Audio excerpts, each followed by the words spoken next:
আসসালামু আলাইকুম। শুরু করছি জনপদের খবর, সঙ্গে আছি আমি নিশা মুনতাসির। এখনকারই সংবাদ আয়োজন একই সঙ্গে চ্যানেল আইয়ের ইউটিউব চ্যানেল এবং চ্যানেল আইয়ের ওটিটি প্ল্যাটফর্ম আইস্ক্রিনের লাইভ স্ট্রিম হচ্ছে। রংপুরে জুলাই গণ অভ্যুত্থানে আহতদের চেক বিতরণ করেছে জুলাই শহীদ স্মৃতি ফাউন্ডেশন। শিল্পকলা একাডেমি মিলনায়তনে আহতদের হাতে চেক তুলে দেন স্থানীয় সরকারের পরিচালক Abu Jafar, Rangpur metropolitan police commissioner Mohammad Majid Ali, জেলা প্রশাসক রবিউল ফয়সাল, জেলা পুলিশ সুপার আবু সাইম এবং জুলাই শহীদ স্মৃতি ফাউন্ডেশনের প্রধান নির্বাহী মীর মাহবুবুর রহমান স্নিগ্ধ। অনুষ্ঠানে জুলাই গণ অভ্যুত্থানে আহত জেলার ১৭২ জনকে ১ লাখ টাকা করে ১,৭২,০০,০০০ টাকা বিতরণ করা হয়।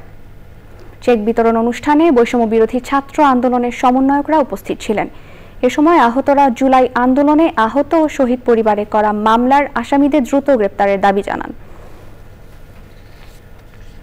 চট্টগ্রামে সিটি কর্পোরেশনের সহায়তায় ১ ফেব্রুয়ারি থেকে শুরু হচ্ছে ২৬ দিনব্যাপী অমর একুশে বইমেলা।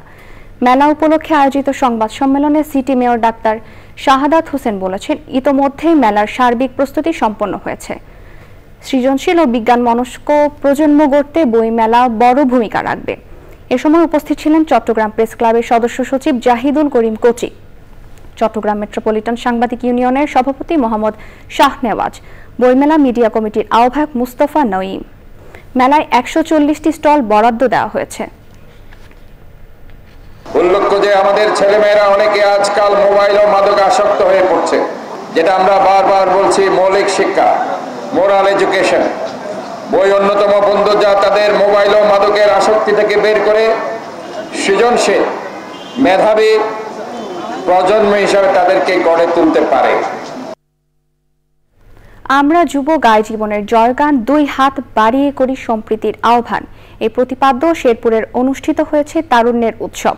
শান্তি সম্প্রীতির বার্তা নিয়ে জেলা শিল্পকলা একাডেমি চত্বরে আলোচনা, আড্ডা, নাচ গান ও গ্রামীণ খেলাধুলায় মেতেছিলেন তরুণ তরুণীরা।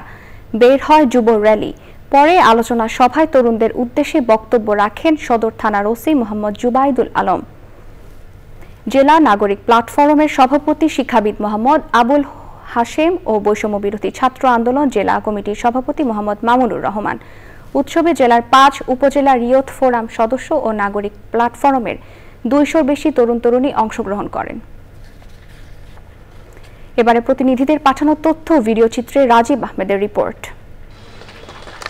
চট্টগ্রামে যানজট কমাতে নগরীর আগ্রাবাদ বাণিজ্যিক এলাকায় পরীক্ষামূলকভাবে পে পার্কিং পুনরায় চালু করেছে সিটি কর্পোরেশন। উদ্বোধন করেন city mayor doctor Shahadat Hossain. গাইবান্ধার তারুণ্য উৎসব উপলক্ষে বিজয় উল্লাসে তারুণ্যের উচ্ছ্বাসে শীর্ষক আলোচনা সভা হয়েছে। সভায় প্রধান অতিথি ছিলেন অতিরিক্ত জেলা প্রশাসক জহির ইমাম। সভাপতিত্ব করেন গাইবান্ধা সরকারি কলেজের অধ্যক্ষ খলিলুর রহমান। নীলফামারীতে বিএনপির সাংগঠনিক সভা হয়েছে। অংশ নেন বিএনপির রংপুর বিভাগের সাংগঠনিক সম্পাদক আসাদুল হাবিব দুলু ও স্থানীয় নেতাকর্মীরা। গাজীপুরের টঙ্গী টিএনটি স্কুল মাঠে শীতার্ত মানুষকে শীতবস্ত্র বিতরণ ও আলোচনা সভা হয়েছে। আয়ুব আলীর সভাপতিত্বে সভায় প্রধান অতিথি ছিলেন মহানগর বিএনপির যুগ্ম আহ্বায়ক রাকিব উদ্দিন সরকার পাপ্পু। উপস্থিত ছিলেন যুব দলের আহ্বায়ক সাজিদুল ইসলাম, স্বেচ্ছাসেবক দলের আহ্বায়ক শাহাদাত হোসেন শাহিন সহ বিভিন্ন ওয়ার্ডের নেতৃবৃন্দ। নীলফামারীতে জেলা তথ্য অফিসের আয়োজনে বিজয় উল্লাসে তারুণ্যের উচ্ছ্বাস শীর্ষক আলোচনা সভা হয়েছে। প্রধান অতিথি ছিলেন জেলা প্রশাসক নাইরুজ্জামান। রাজশাহীতে বিএনপির চেয়ারপারসন বেগম খালেদা জিয়ার সুস্থতা কামনায় দোয়া মাহফিল হয়েছে। প্রধান অতিথি ছিলেন বিএনপির চেয়ারপারসন বেগম খালেদা জিয়ার উপদেষ্টা সাবেক সিটি মেয়র মিজানুর রহমান মিনু। ময়মনসিংহে নিরাপদ প্রজনন স্বাস্থ্য সচেতনতা উন্নয়ন প্রকল্পের সেবাদানকারী ও গণমাধ্যম কর্মীদের নিয়ে মতবিনিময় সভা হয়েছে। জনস্বার্থে বিরোধী প্রিপেইড মিটার স্থাপন বন্ধের দাবিতে নওগাঁয় বিক্ষোভ কর্মসূচির পর পল্লী বিদ্যুৎ অফিস ঘেরাও করেছে বিক্ষুব্ধ বিদ্যুৎ গ্রাহকরা। নওগাঁয় তারুণ্যের উৎসব উপলক্ষে যুব ও উদ্যোক্তা সমাবেশ হয়েছে। জেলা প্রশাসন ও যুব উন্নয়ন অধিদপ্তর আয়োজিত যুব ও উদ্যোক্তা সমাবেশে প্রধান অতিথি ছিলেন জেলা প্রশাসক মোহাম্মদ আব্দুল আওয়াল।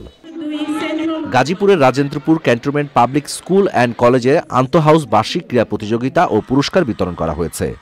অনুষ্ঠানে প্রধান অতিথি ছিলেন মেজর জেনারেল ASM বাহাউদ্দিন। বিশেষ অতিথি ছিলেন কলেজের পরিচালনা পরিষদের সভাপতি ব্রিগেডিয়ার জেনারেল আব্দুল্লাহ তাফিমুল ইসলাম। ঝালকাঠিতে তারুণ্য উৎসবে ঘোড়দৌড় প্রতিযোগিতা হয়েছে। উদ্বোধন করেন জেলা প্রশাসক আশরাফুর রহমান। প্রতিযোগিতায় 3 ক্যাটাগরিতে জেলার বিভিন্ন এলাকা থেকে 15টি ঘোড়া অংশ নেয়। Rajib Ahmed, channel i. এক সময় প্রকৃতিতে শীত আসলেই আবহমান বাংলার ঘরে ঘরে শুরু হতো হরেক রকমের পিঠাপুলি তৈরির আয়োজন, কিন্তু কালের পরিক্রমা আর শহুরে খাদ্যাভ্যাসে সোনালী ঐতিহ্য এখন শুধুই ধূসর স্মৃতি। বিলুপ্ত প্রায় বাংলার ঐতিহ্য ধরে রাখতে শরীয়তপুরে 2 দিনের পিঠা উৎসব। সংশ্লিষ্টরা বলছেন, নতুন প্রজন্মকে রকমারি পিঠাপুলির সাথে পরিচয় করিয়ে দিতেই এই আয়োজন। এস.এম. মুজিবুর রহমানের রিপোর্ট। কয়েক দশক আগেও ঋতুচক্রের পালাবদলের সঙ্গে ভোজন রসিক বাঙালির খাবারেও আসতো ভিন্ন মাত্রা। শীতের আমেজ শুরুর সঙ্গেই পারিবারিক কিংবা সামাজিক অনুষ্ঠানের অনুষঙ্গ ছিল বাহারি পিঠাপুলি।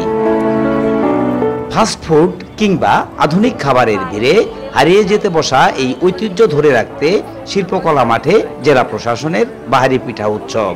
স্টলে স্টলে শোভা পাচ্ছে বিবিখানা, পাটিসাপটা, দুধ চিতই, দুধ পুলি সহ 75 রকমের ঐতিহ্যবাহী পিঠা। এটা স্বাস্থ্যসম্মত, এটা কোনো বাইরের কোনো ইয়ে নাই, আর এটা ঘরের খামারের তৈরি মাশরুম। উদ্দেশ্য হচ্ছে তারা পিঠার সম্পর্কে জানুক, চিনুক এবং খাক, আমাদের ঐতিহ্য ধরে রাখুক। ক্ষতিকর ফাস্টফুডকে নিরুৎসাহিত করার পাশাপাশি গ্রাম বাংলার ঐতিহ্য ধরে রাখতে এমন উদ্যোগ জরুরি বলছেন সংশ্লিষ্টরা। সেই রসের পিঠা জামাইরে যদি ওই রসের পিঠা না খাওয়ানো হইতো তাহলে জামাই খুব অসন্তুষ্ট হতো। এখন আধুনিক যুগ হওয়াতে এটা আস্তে আস্তে বিলীন হয়ে যাচ্ছে। আর বাবা মাদেরও উচিত তাদের সন্তানদেরকে ফাস্টফুড থেকে বের করে এনে স্বাস্থ্যসম্মত খাবারের দিকে, পিঠার দিকে এবং যত সমস্ত রুচিসম্মত খাবার রয়েছে সেগুলোর দিকে কিভাবে আকৃষ্ট করে। পিঠাপুলির প্রচলন ফিরলে যেমন স্বাস্থ্য ঝুঁকি কমবে, তেমনি মুখরোচক এই খাবার যে কোনো উৎসবের খাদ্য তালিকাকে করবে সমৃদ্ধ ও বৈচিত্র্যময়। শরীয়তপুর থেকে SM. Mujibur Rahman, channel I.